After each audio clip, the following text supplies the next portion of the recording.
హల్లెలూయా. దేవునికి స్తోత్రం. అలాగే నిలబడినగా పరిశుద్ధ గ్రంథం యొక్క వాక్యం చదువుకుందాం. యెషయా గ్రంథము 7వ అధ్యాయము 14వ వచనం. యెషయా గ్రంథం 7వ అధ్యాయము 14వ వచనం.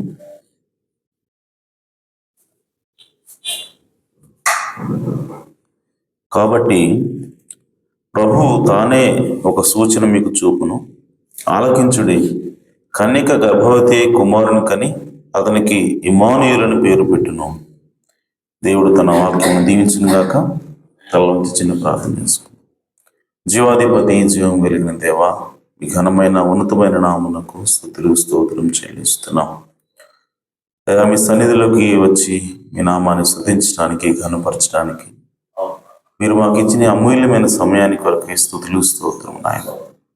పాటల ద్వారా ఈ నామాన్ని మహింపరిచి ఉండగా, ఆరాధించి ఉండగా ప్రభువా, మీరు మా మధ్యలో ఉన్నారు మేము నమ్ముచున్నాం. ఈ సమయంలో ప్రభువా, చదువుకున్న వాక్య భాగం నుంచి ఆయన ఈ దినానికి మాకు ఏది అవసరమో ప్రభువా, దాన్ని మాకు విరిచి వడ్డించండి, మమ్మల్ని బలపరచండి, విశ్వాసము స్థిరపరచండి. మీ కృప చూపమని, మీ ఆత్మచేత నింపమని, పరిశుద్ధాత్మ బాప్తిస్మం మాకు దయచేయండి. మీ కుమారులుగా, కుమార్తెలుగా మేము రూపాంతరం పొందించమని, సహాయం చేయమని మా ప్రభువును రక్షకుడునైన యేసుక్రీస్తు నామములో ప్రార్థించడు వేడుకుంటున్నాను ప్రభు తండ్రి. ఆమేన్. ఆమేన్. చేసి కూర్చోవచ్చు.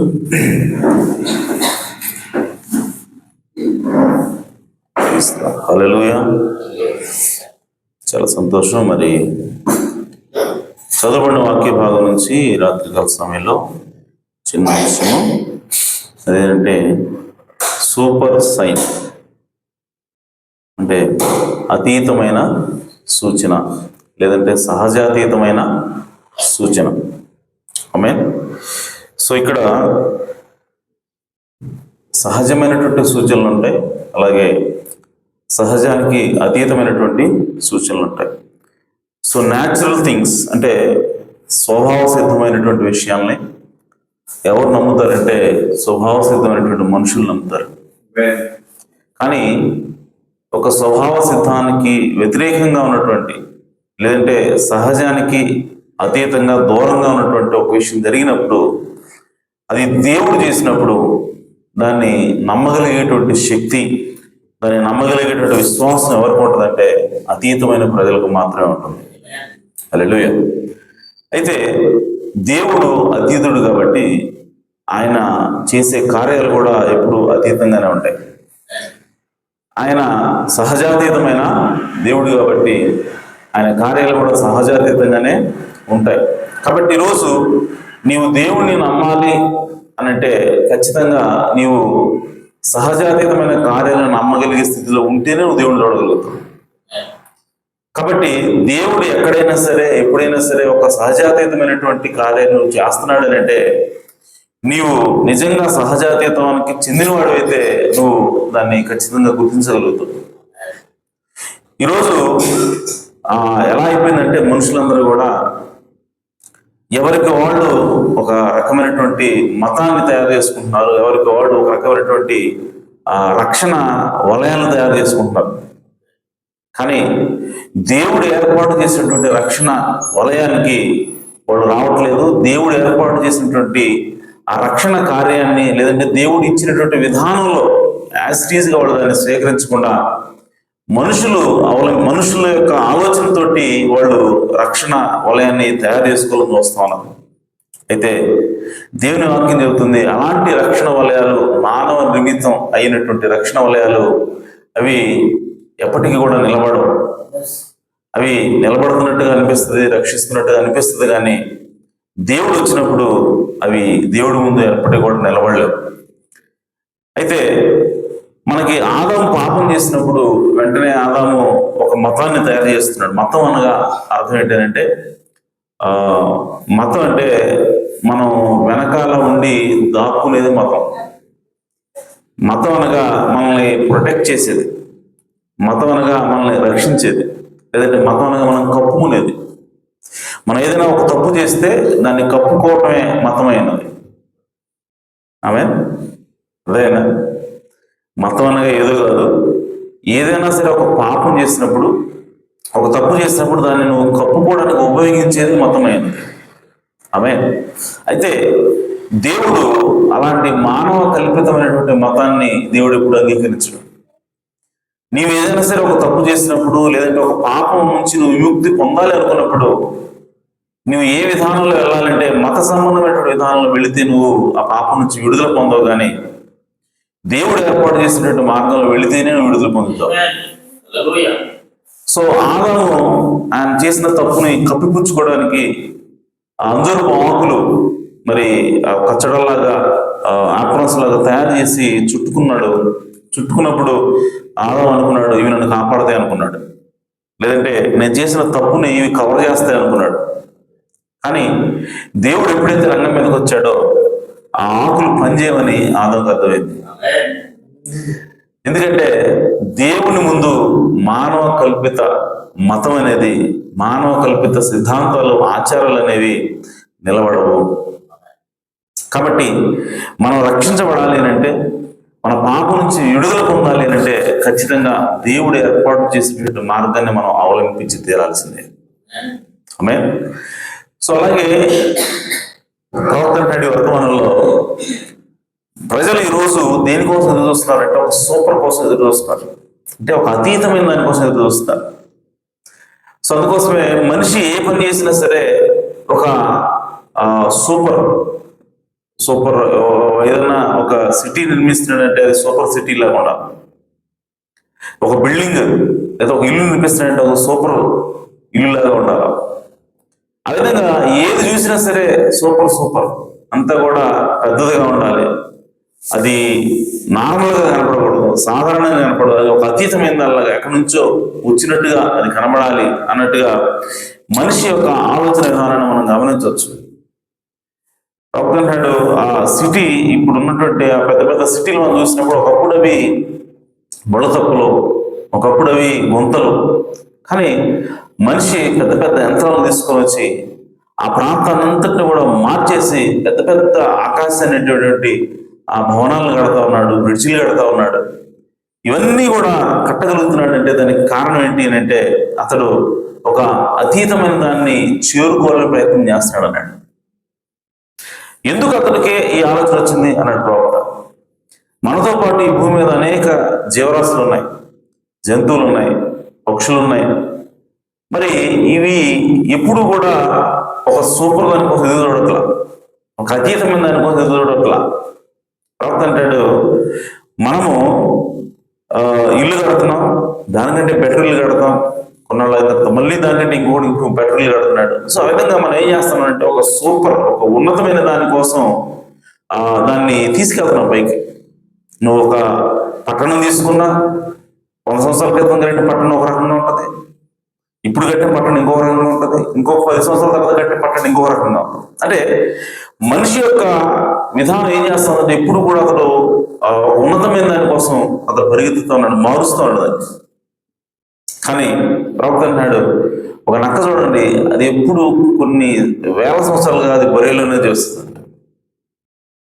ఆమె అలాగే పక్షి చూడండి, అది ఎప్పుడు కొన్ని వేల సంవత్సరాలుగా ఆ గూడు అలాగే కట్టుకుంటుంది, అది మార్చదు డిజైన్. కానీ మనిషి మాత్రమే మారుస్తూ ఉన్నాడు. మనిషి మాత్రమే ఇంకా ఏదో పెద్దది కట్టాలి, ఇంకా ఏదో ఉన్నతమైనది చేయాలి అని ఆలోచన చేస్తా ఉన్నాడు. దానికి కారణం ఏంటంటే మనిషి దేవుని పోలికలో చేయబడ్డాడు. సో దేవుడు ఎప్పుడు కూడా అతీతమైన దేవుడు కాబట్టి, ఉన్నతమైన దేవుడు కాబట్టి ఆయన చేసే పనులన్నీ కూడా ఉన్నతంగా ఉంటాయి. కాబట్టి ఆ అంశాల నుంచి వచ్చినవాడు కాబట్టి మనిషి వీడు చేసే పనులు కూడా ఇప్పుడు ఉన్నతంగా ఉండాలి అని ఆ ఆలోచన కనపడుతుంది. కాబట్టి ఈరోజు ఇలాంటి మార్పు మనం చూస్తా ఉన్నాం ప్రవక్త అన్నాడు. ఆమె సో కాబట్టి మనుషులు సూపర్ కోసం చూస్తున్నారు, అతీతమైన దాని కోసం ఎదురు చూస్తూ ఉన్నారు. అలాగే సూపర్ హీరోలు వచ్చారు ప్రవక్త అన్నాడు. సినిమాలు చూస్తే సూపర్ హీరోలు కోసం చేస్తున్నారు. ఆమె సో ఒక సాధారణమైన మనుషులు వచ్చి కాపాడటం కాదు, అతీతమైన శక్తులు ఉన్నటువంటి మనుషులు వచ్చి ఈ ప్రపంచాన్ని కాపాడబోతారు అన్నట్టుగా వాళ్ళు సినిమాలు సూపర్ హీరోస్ కోసం చేస్తున్నారు. కారణం ఏంటి అంటే మనుషులు అంతర్లీనంగా దేవుడు ఒక అతీతమైన వాడు అన్న ఆలోచన వాళ్ళు అంతర్లీనంగా దేవుడు వాళ్ళ పెట్టాడు కాబట్టి దానికోసం ఎదురు చూస్తూ ఉన్నారు. ఆమె సో ఆ సమయంలో మనిషి ఏం చేస్తా ఉన్నాడంటే దేవుడు ఏర్పాటు చేసిన మార్గంలోకి రాకుండా తన సొంత ఆలోచనతోటి ఆ సూపర్దాన్ని నిర్మించాలనుకుంటాడు, తనకు తానుగా సొంతంగా నిర్మించాలనుకుంటాడు. దేవుని యొక్క ఇన్స్ట్రక్షన్స్తో కాకుండా, దేవుని యొక్క సూచనలతో పాటించకుండా కేవలం తన సొంత ఆలోచనతో దాన్ని సాధించాలని ప్రయత్నం చేస్తా ఉన్నాడు. అందుకోసమే మనిషి విఫలమవుతున్నాడు ప్రవర్తన్నాడు. ఆమె సో కాబట్టి మనకి చరిత్రలో చూసుకుంటే బబులోను పెద్ద రాజ్యం. అది బబులోను రాజ్యంలో ఆ బబులోను సిటీని చాలా గొప్పగా నిర్మించాడట నెబుకద్నెజర్ రాజు. సో నిర్మించినప్పుడు అది ఎంత పెద్దగా ఉంది అంటే అది ఒక సూపర్ సిటీ అనుకోవచ్చు. ఆమె ఒక అతీతమైనటువంటి సిటీ, మిగిలిన అన్ని సిటీల కంటే ఇది భిన్నమైనది. మిగిలిన ప్రపంచంలో ఉన్నటువంటి సిటీలన్నీ కూడా, పట్టణాలన్నీ కూడా ఒక రకంగా ఉంటే ఇది వాటికంటే ఎన్నో రెట్లు ఉన్నతమైనది. ఎందుకంటే ఆ సిటీ యొక్క బయటి ప్రహరీ గోడ, ఆ ప్రహరీ గోడ మీద ఎంత వెడల్పైన ప్రహరీ గోడ, ఎంత దృఢమైనటువంటి ప్రహరీ గోడ అంటే అది ఆ గోడ మీదే రథాల పందాలు పెట్టేవాడు. రథాల పందాలు భూమి మీద పెడతాం, నేల మీద, కానీ గోడ మీద పందాలు పెడతారంటే అది ఎంత వెడల్పు ఉంటే పెట్టాలి, అది ఎంత పెద్దగా ఉంటే పెట్టాలి.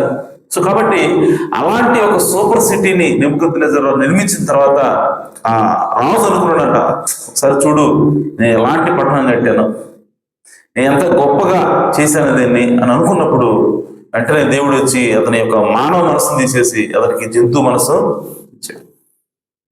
అంటే దేవుడు ఏం చెప్తున్నాడంటే నువ్వు కదరా కట్టింది, నేనే దాన్ని కడతా ఉన్నాను, నా దయ వల్లనే, నా కృప వల్ల నువ్వు కట్టగలిగావు తప్ప నీ అంతటా నువ్వు ఏది కూడా చేయలేవని దేవుడు నెబుకద్నెజరుకు చూపించాడు.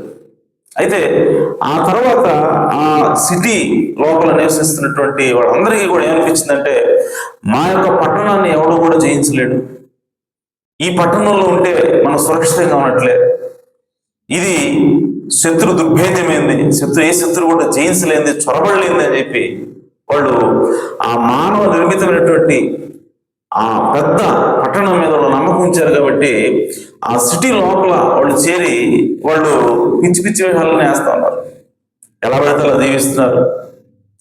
దేవుని యొక్క మాటనికి, దేవుని యొక్క ఆజ్ఞకి లోబడడానికి వ్యతిరేకంగా వాళ్ళు అనేక కార్యకలాపాలు చేస్తూ వాళ్ళ అమ్మాయిలతో డ్యాన్సులు చేస్తా, మందు తాగుతా, చివరికి వాళ్ళ మనవడు ఏం చేశాడంటే దేవుని ఆలయంలో ఉన్నటువంటి పాత్రలు తీసుకొచ్చి దానిలో బబులోను రాజ్యానికి సంబంధించిన మద్యం పోసి ఆ మద్యాన్ని తాగుతూ దేవుని యొక్క కార్యాలని, దేవుని యొక్క ఆలయ యొక్క పవిత్రతని వాడు అవహేళన చేస్తా, ఆ విధంగా వాడు జోకులు వేసుకుంటా వాళ్ళు ఆ విధంగా ఉంటున్నప్పుడు దేవుడు ఒక అతీతమైనటువంటి సూచనతో అక్కడ దిగి వచ్చాడు. ఎక్కడి నుంచి వచ్చిందో తెలియదు, చెయ్యి మాత్రమే వచ్చింది, వచ్చి గోడ మీద ఏదో రాసి వెళ్ళింది, అది వాళ్ళకి అర్థం కాలేదు. ఆమె సో ఆ అతీతమైనటువంటి సూచన వాళ్ళు చూసినప్పుడు వాళ్ళు ఒకసారిగా షాక్ అయ్యి ఇదేంటి ఈ చెయ్యి రావటం ఏంది, గోడ మీద రాయటం ఏంది, అది కూడా అర్థం కావట్లేదు ఏంది రాసిందని చెప్పి అన్నప్పుడు ఆ అతీతమైనటువంటి ఆ రాతని అర్థం చేసుకోవడానికి మరలా దేవుడే ఒక ప్రవక్తను పంపిస్తా ఉన్నాడు. దానియేలు అక్కడ ఉన్నాడు, దానియేలు మాత్రం దాన్ని చదవగలుగుతూ ఉన్నాడు. ఆమేన్. అంటే దేవుడు ఏం చెప్తున్నాడంటే, నీవు ఎంత పెద్ద అతీతమైనటువంటి కార్యాన్ని మనిషిగా నువ్వు చేసినప్పటికీ అది దేవునికి వ్యతిరేకమైనదైతే, దేవునికి అనుకూలంగా లేనిదైతే అది ఖచ్చితంగా ఒకనాటికి పడిపోతుందని దేవుడు చూపించాలనుకున్నాడు. ఆమేన్. ఆ రోజే తీర్పు ఆ పట్టణానికి తాకింది. ఇది ఎవడు కూడా జయించలేడు, ఎవడు కూడా ఈ పట్టణంలోకి చొరబడలేడు, దీన్ని ఎవడు ఈ లోపలికి వచ్చి మళ్ళీ ఎవడో కొట్టలేడు అనుకున్నటువంటి ఆ పట్టణం లోపలికి శత్రువు ప్రవేశించాడు. ఆ రోజే ఆ రాత్రే ఆ రాజుని సంహరించి ఆ బబులోని యొక్క సామ్రాజ్యాన్ని వాళ్ళు అంతమొందించి మరలా మాదీ పారసీకుల యొక్క సామ్రాజ్యాన్ని వాళ్ళు స్థాపించారు. ఆమేన్. అంటే మనిషి కట్టినటువంటి ఏదైనా సరే, అది ఎంత గొప్పదైనా సరే, దానికి ఖచ్చితంగా అది పడిపోవడానికి అవకాశం ఉంటుంది. అది చివరికి అది పడిపోవాల్సిందే. అది రూపురేఖలు లేకుండా పడిపోవాల్సిందే. కానీ దేవుడు ఇచ్చేటువంటి ఏదైనా సరే అది నిత్యము నిలిచేదే ఉంటుంది. హల్లెలూయా. అందుకోసమే దేవుని వాక్యం ఏమన్నది, యేసుక్రీస్తు ఈరోజు యెషయా వాళ్ళతో మాట్లాడుతూ ఉన్నాడు. ఆయన అంటున్నాడు, కాబట్టి ప్రభువు తానే ఒక సూచన మీకు చూపును, ఆలకించుడి, కన్యక గర్భవతి కుమారుని కానీ అతనికి ఇమ్మానుయేలుని పేరు పెట్టు. ఓకే, ఈ సూచన ఇదేంటంటే ఇది నిత్యమైనటువంటి సూచనని బైబిల్ తెలియజేస్తా ఉంది. ఆమేన్. సో కాబట్టి ఈ సోదర సోదరా, ఈరోజు యేసుక్రీస్తును నమ్మాలి అంటే ఆ అతీతమైనటువంటి సూచనల్ని, అతీతమైనటువంటి దేవుడిగా నువ్వు ఆయన గుర్తించాలి. ఆమేన్. అలా గుర్తించినప్పుడే నువ్వు ఖచ్చితంగా దేవుణ్ణి చూడగలుగుతావు.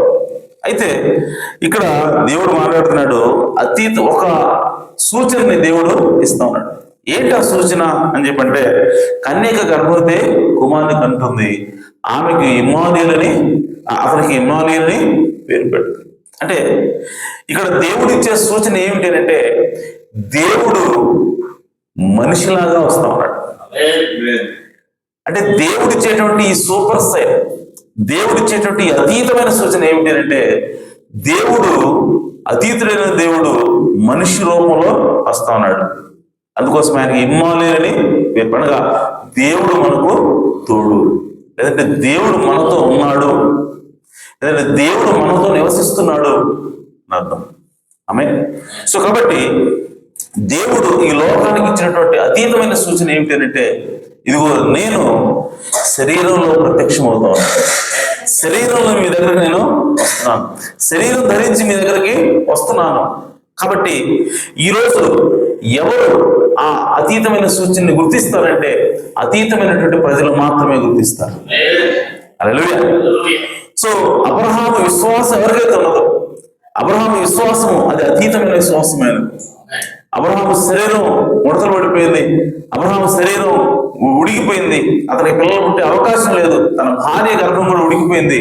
కానీ అబ్రహాముకి విశ్వాసం ఉన్నది, దేవుడు నాకు పిల్లలు ఇవ్వగలని. అదేంటంటే అతీతమైనటువంటి విశ్వాసమైనది. ఆమేన్. కాబట్టి దేవుడు అలాంటి అతీతమైనటువంటి సూచన, అనగా దేవుడు మనుష్య రూపంలో వచ్చినప్పుడు, దేవుడు శరీరంలో ప్రత్యక్షమైనప్పుడు ఎవరు దాన్ని గుర్తిస్తారంటే, కేవలం అతీతమైనటువంటి విశ్వాసం కలిగిన వాళ్ళు మాత్రమే దాన్ని గుర్తిస్తారు. హల్లెలూయా. అలా గుర్తించకపోతే దేవుడు ఏమంటాడంటే, వాళ్ళు దెయ్యపు సంబంధులు, వాళ్ళు దుష్టుని సంబంధులని దేవునికి వాక్యం తెలియజేస్తా ఉంది. యేసుక్రీస్తు ఈ భూమి మీదకి శరీరం ధరించుకుని వచ్చినప్పుడు, అనగా దేవుడు ఈ భూమి మీదకి శరీరం ధరించుకొని వచ్చినప్పుడు అక్కడ శాస్త్రులు పరిసయ్యులు ఉన్నారు. ప్రవక్త అన్నాడు, వాళ్ళ జీవితంలో మనం వేలు పెట్టి చూపించలేం, అంత పవిత్రులు, అంత నిష్టగా ఉంటారు. వాళ్ళు పుదీనా సొంపులో కూడా దశంభాగం వేస్తూ ఉంటారు. అంటే వాళ్ళ జీవితాలకి వంక పెట్టడానికి లేనే లేదు. అంత పవిత్రమైనటువంటి జీవితం వాళ్ళు జీవిస్తున్నారు, అంత పరిశుద్ధమైనటువంటి జీవితం వాళ్ళు జీవిస్తున్నారు. అందుకోసం యేసురావు అన్నాడు, మీ నీతి శాస్త్రుల పరిశీలన నీతి కంటే అధికం అవ్వాలి అన్నాడు. ఆమేన్. సో కాబట్టి అలాంటి పవిత్రమైనటువంటి, అలాంటి పరిశుద్ధమైనటువంటి జీవితం జీవిస్తున్నటువంటి శాస్త్రుల పరిశీలన దగ్గరకు వచ్చి ఆయన ఏమంటాడంటే, మీరు మీ తండ్రి అపవాది సంబంధులు అంటాడు. ఇదేంది, వాళ్ళు పరిశుద్ధంగా జీవిస్తున్నారు కదా, దేవుని మాట ప్రకారంగా జీవిస్తున్నారు కదా, వాళ్ళు చాలా నిష్టగా జీవిస్తున్నారు కదా, వాళ్ళని చూసి సాతాను సంబంధం అంటున్నాడు ఏంది యేసు ప్రభు? ఎందుకన్నాడు ఆ మాట? వాళ్ళు ధర్మశాస్త్రాన్ని పాటిస్తున్నందుక, మోషేని నమ్ముతున్నందుక? ఆమె వాళ్ళు ధర్మశాస్త్రాన్ని పాటిస్తున్నారు, మోషేని నమ్ముతున్నారు, పండగలు ఆచరిస్తున్నారు, ఆమె వాళ్ళందరూ కూడా బలులు అర్పిస్తూ ఉన్నారు, ఇవన్నీ చేస్తూ ఉన్నారు. ఇవన్నీ చేస్తున్నారు కాబట్టి మీరు దుష్టుల సంబంధం అంటున్నాడా దేవుడు, యేసు ప్రభు? కాదు. ఇవన్నీ చేసినా సరే, నువ్వు పరిశుద్ధంగా జీవించినా సరే, ఆ ఘడిలో దేవుడు శరీరం ధరించుకొని వచ్చినప్పుడు ఆ యేసుక్రీస్తును నువ్వు గుర్తించకపోతే నీవు దుష్టుని సంబంధివే. హల్లెలూయా. వాళ్ళు ఎంత పవిత్రంగా జీవించినా సరే యేసు ఏమన్నాడంటే మీరు దుష్టుని సంబంధం అన్నాడు, సింపుల్గా అంతే. ఎందుకని అంటే మీరు నన్ను నమ్మలేదు కాబట్టి. హల్లెలూయా. నేనెవరిని అని అంటే ఆ ఘడిలో శరీరం ధరించినటువంటి వాక్యాన్ని. యేసుక్రీస్తు ఎవరంటే ఆ ఘడిలో శరీరం ధరించినటువంటి వాక్యం. దేవుడు శరీరంలో ప్రత్యక్షమైనప్పుడు ఆ ప్రత్యక్షమైనటువంటి దేవుణ్ణి అంగీకరించకపోతే అంగీకరించేది ఎవరంటే దేవుని సంబంధులు మాత్రం అంగీకరిస్తారు. ఒకవేళ నువ్వు అంగీకరించలేదా, నువ్వు ఎవరి సంబంధం అంటే నువ్వు దుష్టుని సంబంధం అని యేసు స్పష్టంగా తెలియజేస్తున్నాడు. ఆమేన్. కాబట్టి ఎవరు అతీతమైన సూచన ఏంటి ఇక్కడ అంటే దేవుడు శరీరంలో ప్రత్యక్షమవుతాడు. సో అలాంటి అతీతమైన సూచన దేవుడు ఇచ్చినప్పుడు దాన్ని ఎవరు గుర్తిస్తారు అంటే అతీతమైన ప్రజలు మాత్రమే గుర్తిస్తారు. అనగా దేవుని ఎడల నిజంగా విశ్వసించిన వాడు, దేవుని చిత్తంలో ఎవరైతే నిజంగా ఉన్నారో వారు మాత్రమే ఆయన్ని గుర్తిస్తారు తప్ప దుష్టుని సంబంధాలు ఎవరో కూడా ఆయన్ని గుర్తించలేరు. ఆమేన్. కాబట్టి ప్రియ సహోదరి సహోదరా, దేవుడు లేదంటే వాక్యము ప్రత్యక్షమైనప్పుడు, వాక్యము శరీరమైనప్పుడు దాన్ని గుర్తించాల్సిన అవసరం ఖచ్చితంగా ఉన్నది. ఆమేన్. ఈరోజు చాలా మంది అడుగుతారు, ఈరోజు ఎందుకు ఈ వర్తమానాన్ని నమ్మాలి, ఎందుకు ఈ ప్రవక్తను నమ్మాలి, ప్రవక్తను నమ్మకపోతే మాకు రక్షణ లేదా, ప్రవక్తను నమ్మితేనే రక్షణ అని అంటే ప్రియ సహోదరి సహోదరా, యేసు ప్రభువుని నమ్మితే నాకు రక్షణ అయినది. ఆమేన్. బాసుకొచ్చి యోహాను నమ్మితేనే రక్షణ అయినది. వాళ్ళు మోషే నమ్ముతున్నారు, ఏలియా నమ్ముతున్నారు, అక్కడ ఉన్నటువంటి ప్రవక్తలందరినీ నమ్ముతున్నారు. కానీ ఆ ఘడియలో ఏ వాక్యం అయితే శరీరం ధరించిందో ఆ వాక్యాన్ని నమ్మకపోతే నువ్వు ఎంత మొత్తం నమ్మినా, ధర్మశాస్త్రం మొత్తం నమ్మినా నువ్వు సున్నానే. ఆమేన్. అలాగే ఈరోజు ప్రవక్త ఎవరు, ఈ వర్తమానం ఏమిటి అంటే ఈ కాలంలో శరీరం ధరించినటువంటి వాక్యమేనది. కాబట్టి ఈరోజు శరీరం ధరించినటువంటి వాక్యాన్ని నువ్వు నమ్మితేనే నీకు రక్షణ. ఈరోజు వాక్యం శరీరం ధరినప్పుడు దాన్ని నువ్వు గుర్తిస్తేనే నువ్వు దేవుని సంబంధివి. ఆ రోజు యేసుక్రీస్తు చెప్పినట్టుగా నువ్వు కనుక గుర్తించకపోతే నువ్వు అపవాది సంబంధివి తప్ప మరేదో కాదు. కాబట్టి దేవుడు అతీతమైన సూచనలు ఇచ్చినప్పుడు దాన్ని ఖచ్చితంగా గుర్తించాలి. అయితే ఈరోజు ప్రియ సహోదరి సహోదరా, ఆ రోజు యేసుక్రీస్తు అతీతమైనటువంటి సూచనగా ఉన్నాడు. ఎందుకంటే దేవుడే శరీరం ధరించాడు, అదే అతీతమైన సూచన. అలాగే ఈ రోజు కూడా దేవుడు అదే వాగ్దానం చేశాడు. అని ఏమన్నాడంటే లోతు దినంలో జరిగినట్టుగా మనుష్య కుమారుడు ప్రత్యక్ష దినంలో జరుగుతుంది. ఆమేన్. అంటే లోతు దినాల్లో ఏం జరిగింది అని అంటే లోతు దినాల్లో దేవుడు శరీరం ధరించి భూమి మీదకి వచ్చాడు. హల్లెలూయా. సో లోతు జీవిస్తున్నటువంటి ఆ పట్టణం, సొదొమ గొమొర్రా పట్టణాన్ని నాశనం చేయడానికి దేవుడే స్వయంగా ఒక శరీరం ధరించుకొని వచ్చాడు. అంటే లోతు దినాల్లో ఏం జరిగిందో మనుష్య కుమారుడు ప్రత్యక్ష దినాల్లో కూడా జరుగుతుందని దేవుడు మనకి బైబిల్లో స్పష్టంగా తెలియజేస్తాం. అయితే ఆ లేఖనం ఎప్పుడు నెరవేరుతుందంటే ఈ కాలంలో అది నెరవేరుతా ఉన్నది. అంటే మనుష్య కుమారుడు వచ్చినప్పుడు ఆ రోజు ఏ విధంగా దేవుడు శరీరం ధరించుకుని వచ్చాడో ఈ రోజు కూడా దేవుడు ఒక శరీరాన్ని ఉపయోగించుకుని ఆయన పనిచేస్తా ఉన్నాడు. ఆమేన్. పని చేశాడు ఆయన. అలాగే క్రీస్తు సహోదరా, ఈరోజు ప్రవక్త అన్నాడు, ఆయన ఒక రోజు బకెట్తో నీళ్లు మోసుకుంటూ తీసుకెళ్తున్నప్పుడు సుడిగాల్లోంచి దేవుడు మాట్లాడి ఆయనతో అన్నాడంట, పెద్దవాడైన తర్వాత నువ్వు ఎప్పుడు కూడా మందు తాగొద్దు, సిగరెట్ తాగొద్దు, స్త్రీతో నువ్వు నీ యొక్క శరీరాన్ని అపవిత్రం చేసుకోవద్దు. ఎందుకనంటే పెద్దవాడైన తర్వాత నీ శరీరంతో నాకు పని ఉంది అని చెప్పాడు. హల్లెలూయా. అంటే దేవుడు విలియం బ్రానమ్ గారి యొక్క శరీరాన్ని వాడుకున్నాడు. ఆయన నా శరీరాన్ని వాడుకున్నాడు అన్నమాట.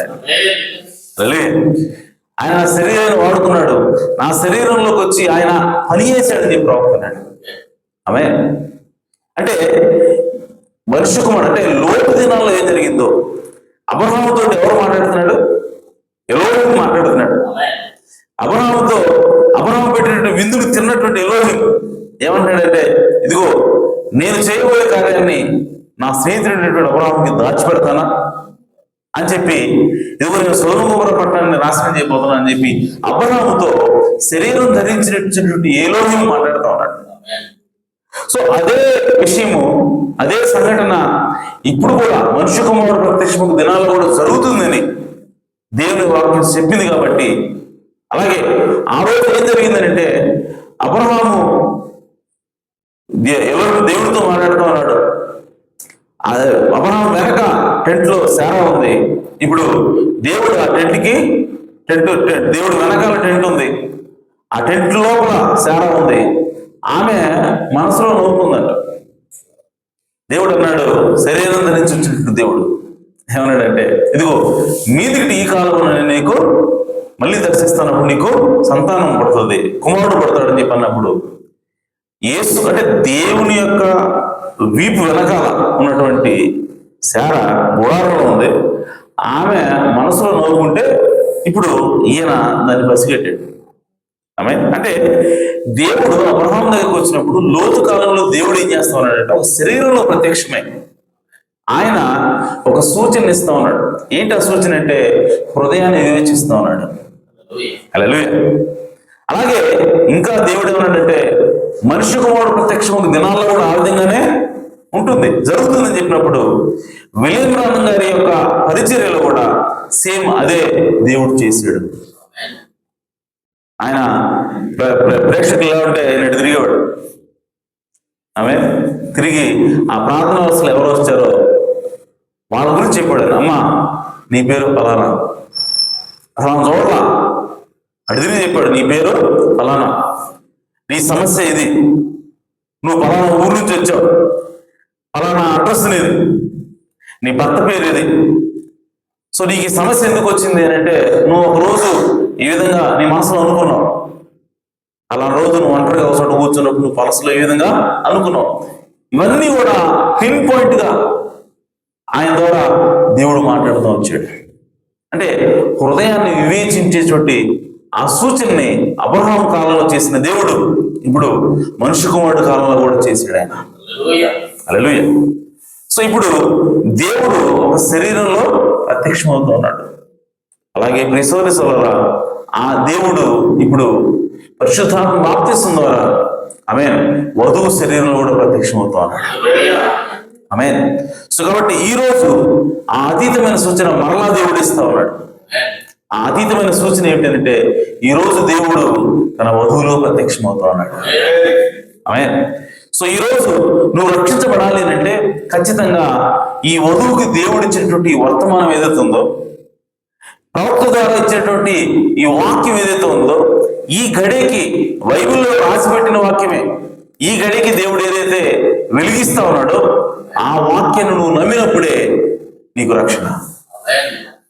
యేసుక్రీస్తు ఈ భూమి మీదకి వచ్చినప్పుడు ఆయన ఇప్పుడు చదువుకున్నటువంటి యెషయా గ్రంథం యొక్క నెరవేర్పు ఉన్నాడు. యేసుక్రీస్తు ఎవరు? ఇప్పుడు 2000 సంవత్సరాల క్రితం యెషయా ప్రవచించిన వాక్యం యొక్క నెరవేర్పు ఉన్నాడు. సో ఆ వాక్యం శరీరం ధరించి అక్కడికి వచ్చినప్పుడు ఆ రోజు ఎవరైతే ఆయన స్వీకరించలేదో దేవుడు వాళ్ళు అన్నాడు, మీరు అపవాది సంబంధులు అన్నాడు. అలాగే ఈ రోజు కూడా విలియం బ్రానమ్ అనేటువంటి ఒక ప్రవక్త జీవితంలో దేవుడు ప్రవచించినటువంటి వాక్యం నెరవేరుతా ఉంది.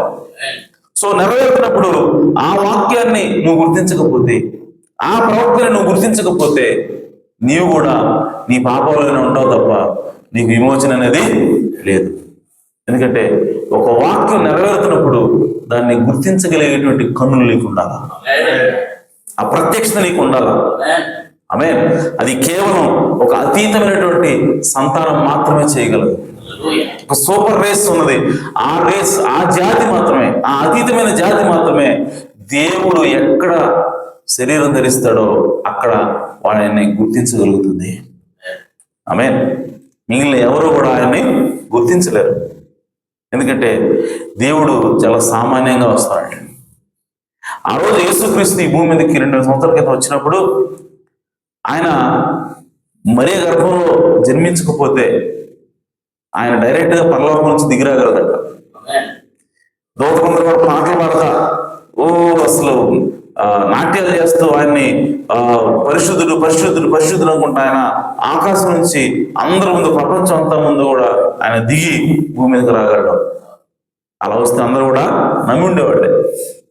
కానీ ప్రవక్త అన్నాడు, దేవుడు ఆ మార్గాన్ని ఎంచుకోలేదు. ఎందుకంటే ఆయన ఒక సూపర్ రేస్ ఆయన గుర్తించాలని కోరుకుంటాం. ఒక అతీతమైనటువంటి సంతానం దేవుడికి ఉన్నది. ఆ సంతానం గుర్తించేలాగా ఒక సామాన్యమైనటువంటి రీతిలో వచ్చినా కూడా వాళ్ళు మాత్రం ఆయన గుర్తించగలుగుతారు. హల్లెలూయా. మిగిలిన ఎవరో కూడా ఆయన్ని గుర్తించలేరు. కేవలం దేవుని యొక్క ఆలోచనలు ఎవరైతే ఉన్నారో వాళ్ళు మాత్రమే ఆయన ఎలా వచ్చినా గుర్తించగలుగుతారు. హల్లెలూయా. కాబట్టి ప్రియ సోదరి సోదరా, దేవుడు ఒక అతీతమైనటువంటి కార్యం చేస్తాడు. దేవుడు శరీరంలో ప్రత్యక్షం అవడం అనేది సామాన్య విషయం కాదు. అది ఎప్పుడు జరిగే విషయం కూడా కాదు, సాధారణంగా జరిగే విషయం కాదు. సో అలాంటి అసాధారణమైనటువంటి విషయం జరుగుతున్నప్పుడు దాన్ని గుర్తించగలిగేది ఏంటంటే కేవలం ప్రత్యేకమైన జనం మాత్రమే గుర్తిస్తారు. ఆమేన్. ఈరోజు మనం గుర్తించామంటే నువ్వు నిజంగా ప్రత్యేకమైన వాడివి. ఈరోజు నువ్వు గుర్తించావంటే నువ్వు నిజంగా దేవుని ఆలోచన ఉన్నవాడు కాబట్టి ఈరోజు నువ్వు గుర్తించగలుగుతున్నావు ఆ విషయాన్ని. కాబట్టి ఈ సోదరా, మనం నమ్ముతున్నటువంటి ఈ వర్తమానము అదేదో బయట నుంచి వచ్చింది కాదు, కానీ అది దేవుని యొక్క వాక్యంలో ఉన్నది. బైబిల్లో ఉన్నటువంటి వాక్యమే ఈరోజు నెరవేరుతా ఉంది. దాన్ని మనం గుర్తిస్తూ ఉన్నాం, దాన్ని మనం నమ్ముతూ ఉన్నాం. కాబట్టి మనమే ఆ సూపర్ రేస్, మనమే ఆ అతీతమైనటువంటి సంతానం ఉన్నాము. కాబట్టి మనం ఎల్లప్పుడూ కూడా దేని నమ్ముతామంటే అతీతమైన సూచనలు మనం నమ్ముతాం. ఈ లోకం ఏమంటుందంటే యేసుక్రీస్తు నిన్న నేడు నిరంతరం ఏకరీతిగా లేడు. ఆయన 2000 సంవత్సరాల క్రితం ఎప్పుడో చేశాడు, కానీ అలాంటి అద్భుతాలు ఆశ్చర్యకార్యాలు ఈ రోజు యేసు చేయడం అని చెప్పి వాళ్ళు నమ్ముతున్నారు. కానీ నిజంగా దేవుని సంతానం అయితే, నిజంగా నువ్వు దేవునికి పుడితే నీవు కూడా అతీతమైన వాడిగా ఉంటావు. కాబట్టి అతీతమైన కార్యాలు ఈ రోజు కూడా దేవుడు చేయగలదు, నువ్వు నమ్ముతావు ఖచ్చితంగా. హల్లెలూయా. అలా కాకుండా దేవుడు ఇప్పుడెప్పుడు స్వస్థపరుస్తాడండి, ఇప్పుడు ఎందుకు అద్భుతాలు చేస్తాడండి, అది ఎప్పుడెప్పుడో జరిగింది కానీ అప్పుడెప్పుడో ఆ అపోస్తులు చేశారు కానీ ఇప్పుడు ఎవరు చేయలేరండి అని చెప్పి నువ్వు చెబుతున్నావంటే, నువ్వు ఆ విషయాన్ని నమ్మలేకపోతున్నావంటే నువ్వు అతీతమైనటువంటి సంతానం కాదు. ఆమేన్. కానీ ఈరోజు దేవుడు అదే కార్యాలు ఇప్పుడు కూడా చేయగలడు. ఆయన మార్కు సువార్త 16వ అధ్యాయంలో చెప్పినటువంటి అవే కార్యాలు ఇప్పుడు నేనేమైతే చేస్తున్నానో మీరు కూడా చేస్తానని చెప్పినటువంటి ఆ మాటని ఎవరు నమ్మగలుగుతారంటే కేవలం దేవుని యొక్క ఆలోచన మాత్రమే నమ్మగలుగుతారు. హల్లెలూయా. కాబట్టి దేవుడు ఇచ్చేటువంటి అతీతమైన సూచన అదేమిటంటే దేవుడే శరీరం ధరించడమైనది.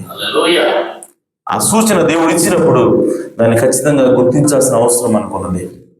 అది గుర్తించినప్పుడే నువ్వు రక్షణ పొందుతావు.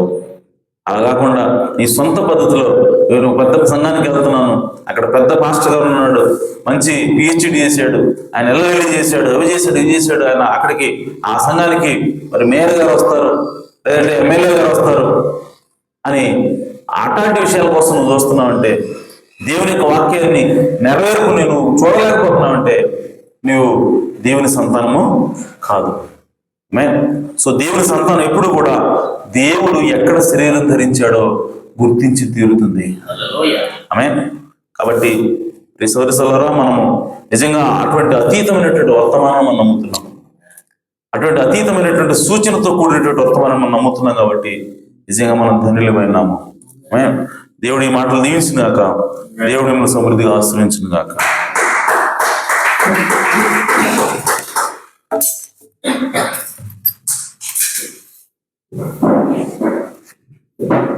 అందరం లేచి నిలబడదాం.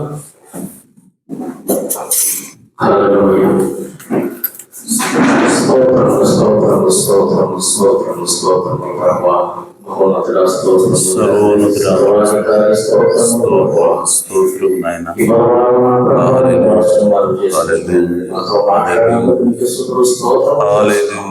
స్తోత్రము. అవును నాయన. ప్రవశించబడినటువంటి ఆ ప్రవచనము శరీరం అవడమే క్రీస్తే ఆ వాక్యాన్ని మాట్లాడారు. అవును ప్రభువా, స్తోత్రం నాయన. మనుషులు ఒక తీవ్రమైన కార్యాన్ని చేయాలని, ఒక గొప్ప కట్టడం కట్టాలని చూసేవారికి ఇది ఎంతో ఉన్నతమైనదిగా నా తండ్రి ఒక అతీతమైన సూచనగా ఇవ్వాలని ప్రయత్నం చేస్తూ ఉన్నారు ప్రభు. అవును ప్రభు. కానీ వాళ్ళ సొంత ప్రయత్నాలు ఇప్పుడు విఫలమైపోతా ఉన్నాయి. అవును నాయన. ఒక నిత్యమైన సూచన, ఒక నిత్యమైన అతీతమైన కార్యము అది నీవు మాత్రమే ఇవ్వాల్సినావు ప్రభు. అవును నాయన. నీవు ఇచ్చినది స్థిరమైన ప్రభు. అవును ప్రభు. ఆయన నీ స్తోత్రము తండ్రి. ప్రభువా, మానవ శరీరం ధరించుకున్నా ప్రభువా, ఓనైనా ఒకని ఒక కన్యక గర్భం ధరించటము, ఓనైనా ఒక కన్యకమైన గర్భంలో వచ్చావు ప్రభువా. అవును నాయన. అదే నా తండ్రి లోకానికి ఒక అతీతమైన సూచన ఇవ్వడం ప్రభువా. అవును ప్రభు. ఒక అతీతమైన కార్యమై ఇవ్వడం నా తండ్రి. అవును నాయన. ఓ ప్రభువా, ఓ తండ్రి ఒక కన్యక గర్భం ధరించడం అనేది అది సరైన పని నాయన.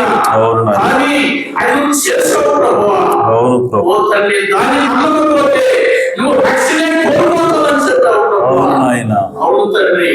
ఆ కన్యక గర్భవతి కుమారుడు కాదు, అతను ఇమ్మానుయేలు పేరు పెట్టబడునని చెప్పావు ప్రభువా. అవును నాయన. ఓ తండ్రి, దేవుడు నీకు తోడయ్యాలని మాట్లాడావు ప్రభువా. అవును నాయన.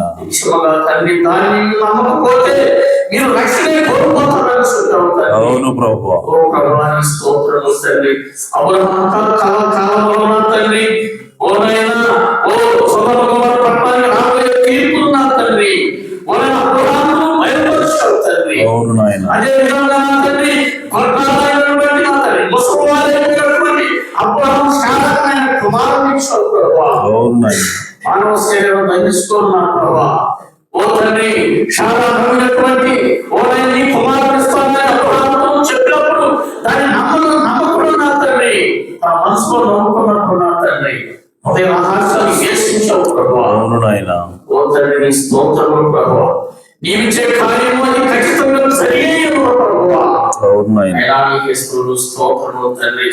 బబులోను నా తండ్రి, బబులోను రాజ్యము ఇదిగోనైనా ఓ తండ్రి, ఆ బబులోను చుట్టూ ఎత్తైన ఓ కట్టడలతో భారీగా కట్టుకొని ఓ ఏ శత్రువు కూడా ఏ సైన్యం కూడా మనం జయించలేదని ఆయన వారు మనసులో నా తండ్రి ఒక పార్టీ విందులు ఏర్పాటు చేసుకోరు నా తండ్రి. ఓ నాయన, ఇందులో నా ప్రభువా ఇష్టానుసారంగా తాగి తల్లాడుతున్నటువంటి ఆ సమయంలో దేవుని పాత్రను తీసుకొచ్చి ఎగతాళిగా చేస్తున్నప్పుడు నా ప్రభువా, ఓ తండ్రి ఒక అతీతమైన కార్యం జరిగింది నా ప్రభువా. అవును నాయన. ఒక మానవత్వం వచ్చి ఓనైనా గవర్నమెంట్ చేయాలని రాసినప్పుడు నా ప్రభువా. అవును ప్రభువా. అందరూ కూడా భయపడిపోయారు తండ్రి. అవును తండ్రి. అతీతమైన కార్యం నా తల్లి చదువుతున్న ప్రభువా. అవును ప్రభువా. ఈ చివరి కాలంలో ఈ కాల వర్తమానికి నా ప్రభువా, ఈ కాల వర్తమానికి శరీరాన్ని వాడుకున్న ప్రభువా. అవును నాయన. ఒక అతీతమైన వర్తమానం ఇచ్చినది ప్రభువా. అవును ప్రభువా. ఓ తండ్రి, గజ వర్తమానం ద్వారా నా ప్రభువా. అవును ఓ తండ్రి, నువ్వు అతీతుడు ఉన్నావు. ఓనైనా ఆ అతీతమైన కార్యం అతీతమైన అవును ప్రభువా. ఓ తండ్రి, అతీతమైన ప్రజలు కూడా నా తండ్రి ఉన్నారని చెప్పావు. అవును తండ్రి. ఓ నాయనా, అతీతమైన కార్యములు ఆ దేవుని యొక్క కార్యములు చూడగలిగే ఓనైనా కన్నులు దయచేసినందుకు తీసుకోవాలి. అవును ప్రభువా. అవును. ప్రజలందరూ కూడా మతంలో ఉన్నారు. మతం అనగా అది పాపానికి కప్పుకునేది ఉండవచ్చు. అవును నాయనా. ఓ తండ్రి, ప్రజలందరూ కూడా మతంలో ఉన్నారు తండ్రి. ప్రజలందరూ కూడా నా తండ్రి పాపంలో ఉన్నారు ప్రభువా. కాబట్టి స్థలంలో ప్రభువా నా తండ్రి, నీవచ్చే సమయానికి నైనా ఓ తండ్రి ఒక మతం పనికిరాదని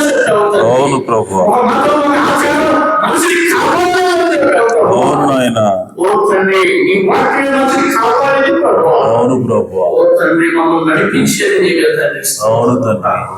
ప్రతి కాలంలో ఒక అతీతమైన కార్యము, ఒక అతీతమైన వాక్యం ఇస్తూ ఉన్నావు ప్రభువా. అవును ప్రభు. దాన్ని నమ్మగలిగే జనులు నీవు ప్రతి కాలంలో ఉంటూ ఉన్నావు ప్రభువా. ఆమేన్. నాయనా నీకే మహిమ కలుగును గాక నా తండ్రి. ఆమేన్. నీకే స్తుతులు స్తోత్రములు చెల్లిస్తూ ఉన్నాము ప్రభువా. ఓ నాయనా నీకే స్తుతులు స్తోత్రములు ప్రభువా. ఈ చివరి కాలంలో ఓ తండ్రి గడియ వర్తమానం నుంచి ప్రభువా ఈ భూమి మీద నీ ప్రజలను ఆయన ఏర్పరచుకున్న ప్రభువా. స్తోత్రం నాయన. అనేక మంది నా ప్రభువా ఇదిగో నాయన ఈ గ్రామంలో ప్రభువా ఇంకా ఈ బిడ్డలు ఉన్నట్లయితే తండ్రి అవునయ్యా. ఈ అతీతమైన వాక్యాన్ని నీ బిడ్డలు కలుగును ప్రభువా. నీ బిడ్డలని అక్షరాలను నడిపించబడతారు. ఆమేన్. అవును ప్రభు. మతంలో సంవత్సర శాఖలో ఎంత భక్తి పరులు ఉన్నప్పటికీ ఆ కాల క్రీస్తుని కనుగొనకపోతే అవును. ఆమేన్. ఓ తల్లి శాస్త్రం పరిచయం ఎంతో నిశ్చయకరిస్తున్నారు. అవును. ఎంతో భక్తిపరులైనారు. అవును. కానీ ఆ కాలానికి శరీరం తెలిసినటువంటి క్రీస్తుని కలిగించకపోతే అవును నాయన. వారు పాపంలోనే ఉన్నారు నా తండ్రి. అవును నాయన. ప్రభువా ప్రతి కాలంలో వాక్యాన్ని ఇస్తూ వాక్యము మన శరీరంలో ఉంటున్నాం ప్రభువా. నీ ప్రజలు చూడవలసినది ఆ కరుణ ప్రజలకు అవసరమైనది ప్రభువా. అవును ప్రభు. నాయనా నీకు స్తోత్రములు తండ్రి. స్తోత్రం నాయన. ప్రతి కాలంలో కూడా ప్రభువా వస్తున్నటువంటి వర్తమానం వాళ్ళు నిత్య జీవానికి అవుతా ఉన్నారు ప్రభువా. వాళ్ళే పాపానికి విమోచన పొందుతూ ఉన్నారు ప్రభువా. అవును నాయన. ఆ వర్తమానమే క్రీస్తు రక్తమయమని మాట్లాడే ప్రభువా. ఆమేన్. నాయనా నీకు స్తోత్రము స్తోత్రం స్తోత్రం స్తోత్రం తండ్రి. ప్రశంసలో నీవు ప్రవలించిన పరమాత్ముడవు నీవు.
జీవాధిపతి మీ ఘననామమునకు స్తోత్రం ప్రభువా.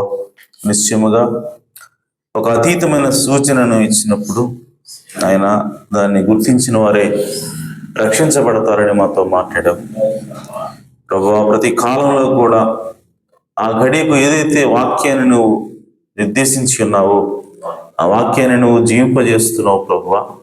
ఆ వాక్యం శరీరధారం అవుతుంది నాయన. ఆ శరీరధారైనటువంటి వాక్యాన్ని గుర్తించినప్పుడే అది మాకు రక్షణ వస్తుందని, దాన్ని ఎవరైతే తిరస్కరిస్తారో ప్రభువా అది వారికి ఆయన రక్షణ తీసుకురాదని వారు దుష్టుని సంబంధాలను మాతో మాట్లాడుతుంది.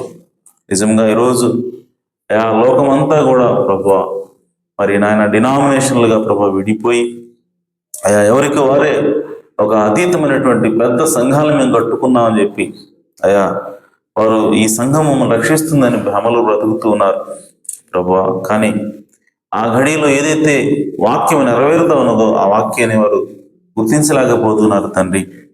మరి అలాంటప్పుడు వారికి రక్షణ లేకుండా వారు నశించిపోతున్నారు తండ్రి.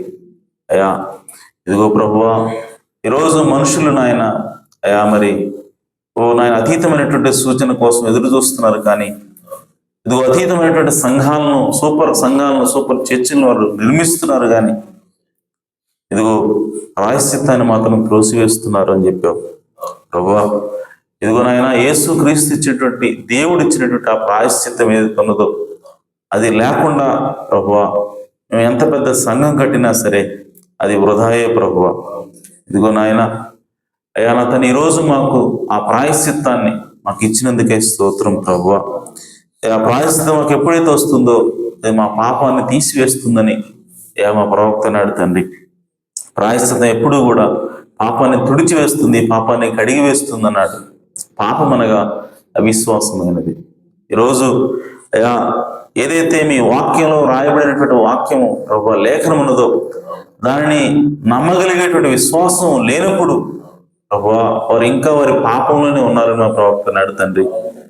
ఇదిగో నాయన ఏదైతే లేఖనము బైబిల్లో ఉన్న లేఖనము అది నెరవేరడం నువ్వు చూస్తున్నావో ఆ లేఖనాన్ని నువ్వు నమ్మకపోతే నువ్వు ఇంకా పాపంలోనే ఉన్నావు అని చెప్పి మా ప్రవక్త అన్నాడు.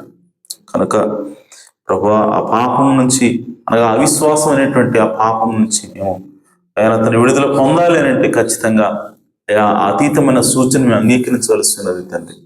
దేవుడు శరీరమైనప్పుడు దాన్ని మేము గుర్తించవలసిన అవసరం ఉన్నది, దాన్ని స్వీకరించాల్సిన అవసరం ఉందని మాతో మాట్లాడాం ప్రభువా.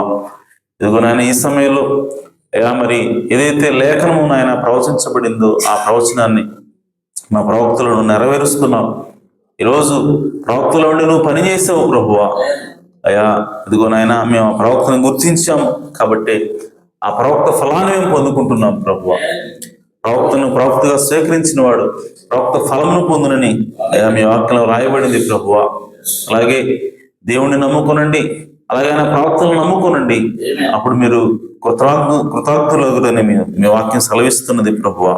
కనుక అయ్యా మేము మీ వాక్యంతో పాటుగా ఆ వాక్యం ఎక్కడైతే నెరవేరుతున్నదో ఆ ప్రవక్తను కూడా మేము నమ్మవలసినది ప్రభువా. కనుక ఈరోజు ఇక్కడ ఎవరైతే అవిశ్వాసంతో ఉన్నారో ప్రభువా, ఇంకా ఆ అతీతమైన సూచనను ప్రభువా గుర్తించలేకుండా ఉన్నారో వారి కన్నులు తెరవమని ప్రార్థిస్తున్నాను తండ్రి. ఇంకా స్పష్టమైనటువంటి అవగాహన, స్పష్టమైనటువంటి ప్రత్యక్షతను మాకు దయచేయండి ప్రభువా.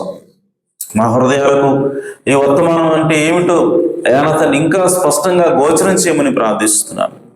ఇంకా బలంగా నా తండ్రి అయా నా తండ్రి వర్తమానాన్ని అనగా ఈ ఘడియలో ఏదైతే వాక్యం నెరవేరుతున్నదో ప్రభువా అయా ఆ వాక్యాన్ని మేము స్వీకరించడానికి, శరీరధార్యమైనటువంటి వాక్యాన్ని మేము గ్రహించడానికి మాకు మీ ప్రత్యక్షతను, విశ్వాసమును దయచేయమని ప్రార్థిస్తున్నాను ప్రభువా. సహాయం చేయండి, కృప చూపించండి. ఈరోజు నాయన ఎత్తబడినటువంటి వాక్యం మీరు దీవించండి, ఆశీర్వదించండి ప్రభువా. మా హృదయాలకు అది అయానతని అర్థమవునట్లుగా ప్రభువా ఈ ప్రత్యక్షతను మాకు దయచేయమని ప్రార్థిస్తున్నాను. నీరు కట్టండి, 100 60 30 ఫలింపును దయచేయండి ప్రభువా. ఇదిగో నాయన విన్న వాక్య ప్రకారంగా జీవించే కృపను మాకు దయచేయండి. అలాగే నాయన రక్షణ లేకుండా ఉన్న వారికి ప్రభువా రక్షణ భాగ్యం దయచేయండి. కుటుంబాల్లో ఎవరైతే ప్రభువా ఇంకా క్రీస్తుని అంగీకరించలేదో, ఈ ఘడి వర్తమానాన్ని ఎవరైతే ఇంకా చూడలేకుండా ఉన్నారో ప్రభువా వారికి నాయన ఓ ప్రభువా గ్రహింపును దయచేయమని ప్రార్థిస్తున్నాం. సహాయం చేయండి. అలాగే అనారోగ్యంలో ఉన్న వారికి ప్రభు ఆరోగ్యాన్ని దయచేయండి. ప్రభు సంపూర్ణ స్వస్థత అనుగ్రహించమని ప్రార్థిస్తున్నాను. అలాగే నేను వెనకబడిన వారిని మీరు జ్ఞాపకం చేసుకునండి ప్రభా. వారి పట్ల మీ కృప చూపించి మరలా ఏనా తండ్రి మీ సన్నిధిలోకి ప్రభా, ఏనా తండ్రి మీ శరీరంలో వారు ప్రభా బాప్తిసం పొందినట్లుగా, జన్మించినట్లుగా ప్రభా తిరిగి వారిని మరలా తీసుకున్నామని ప్రార్థిస్తున్నాను. ప్రభా మేము కేవలం చర్చికి వెళ్ళేవారిగా ఉండక ప్రభా, ఏనా తండ్రి యేసుక్రీస్తు శరీరంలో మేము నాయన పాలిభాగస్తులకు సహాయం చేయాలి. యేసుక్రీస్తు శరీరంలో మేము భాగం అవ్వాలి అంటే మేము ఒకే ఒక్క ఆత్మ ద్వారా మాత్రమే అది సాధ్యమవుతుంది. కనుక పరిశుద్ధాత్మ బాప్తిసం ద్వారా ఇక్కడున్న మేము అందరము కూడా క్రీస్తు శరీరంలో భాగం అవడానికి సహాయం చేయండి. అయా సంఘ సభ్యులుగా ఉన్నటువంటి మమ్మల్ని క్రీస్తు శరీరంలో సభ్యులుగా మార్చమని ప్రార్థిస్తున్నాను. ఆ విధంగా సంఘమును పరిపూర్ణతలకు తీసుకుని రండి ప్రభు. ఈ కృపతోడుగా ఉంచి నడిపించమని సహాయం చేయమని మా ప్రభువును రక్షకుడునైన యేసుక్రీస్తు నామములో ప్రార్థించి వేడుకుంటున్నాను పరమ తండ్రి, ఆమేన్. మన ప్రభు అయిన యేసుక్రీస్తు వారి కృపా సమాధానములు సకల పరిశుద్ధులకు కూడిన మనందరకు సదాకాలం తోడెండును గాక. ఆమేన్.